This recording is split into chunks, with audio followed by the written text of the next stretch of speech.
ফাগুন মাসে কাঁচা বাসে গুনগুনিয়ে ভ্রমর আসে, প্রেমের লাগি বুকটা করে আ আ উ, দুষ্টু কোকিল ডাকে রে cook cook cook cook cook cook cook. হঠাৎ করে রাফি একদিন ফোন করে, এই আকাশ, তুমি আমাকে কেন এই গানটা শোনাওনি?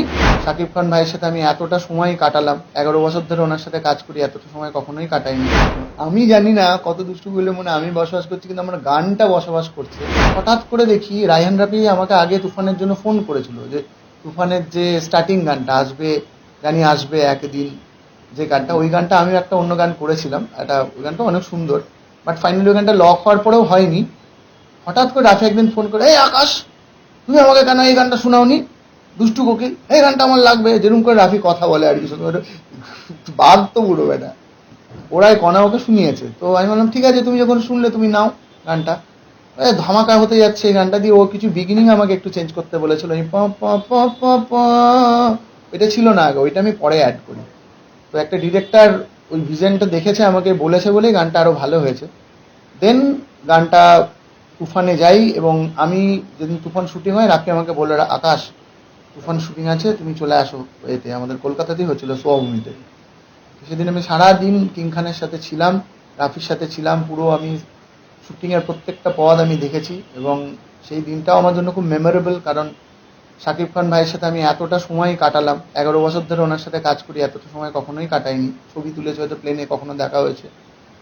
তো উনি এত হাম্বল একটা মানুষ, এত ভালোবাসা, এত পজিটিভিটি আমার মধ্যে ছড়িয়েছেন। আসার সময় উনি আমাকে একটা হাগ করে বিদায় দেন আর কি, আমি তো হাত মিলিয়ে চলে আসছিলাম। আকাশ, ফোনে কথা হয় মানে, হ্যাঁ দাদা। সেটা খুব memorable boss, you are such a good heart. আপনি এত ভালো মানুষ, এই ভালোবাসাটা আপনি দিতে জানেন বলেই মানুষ আপনাকে পাগলের মতো ভালোবাসে। ফাগুন মাসে কাঁচা বাসে গুনগুনিয়ে ভ্রমর আসে, প্রেমের লাগি বুকটা করে আ আ উ, দুষ্টু কোকিল ডাকে রে cook cook cook cook cook cook cook cook, মনে বাঁশি বাজে রে cook cook cook cook cook cook. দুষ্টু কোকিল অ্যাকচুয়ালি হচ্ছে, মানে কোকিলের স্টোরি হচ্ছে, অনেকে হয়তো জানে না যে কোকিল কিন্তু ডাকে মেয়ে, বা মেয়ে কোকিলরা নয়, পুরুষ কোকিলরা ডাকে। পুরুষ কোকিলরা মেয়ে কোকিলদের ইমপ্রেস করবার জন্য যখন তাদের ব্রিডিং সিজন আছে তখন তারা ডাকে, এবং মহিলা কোকিলরা পছন্দ করেন যে কোন কার ডাক সবচেয়ে পাওয়ারফুল, সেই আমার জন্য সবচেয়ে পারফেক্ট, মানে স্বয়ম্বর বানানোর মতো আর কি, আগের দিনে যেরকম হতো। তো তখন সেজন্য কোকিলদের কি, কোকিলের এই ডাকটা কিন্তু প্রেম নিবেদন, যে বস প্লিজ লাভ মি।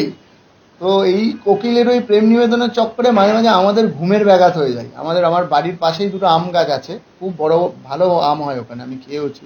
ওইখানে কোকিলের বাসা আছে, এবং ওই যে ডাকটা ওরা শুরু করে যখন সিজন আসে, তখন সকাল থেকে রাত্রি, ভোর রাত্রি অবধি চলে। তো মাঝে মাঝে ঘুম ভেঙে যায়। তো তখনই এই কথা প্রসঙ্গে কোকিলগুলো নেহায় দুষ্টু হয়েছে, সেখান থেকেই দুষ্টু কোকিল এবং এই কনসেপ্ট।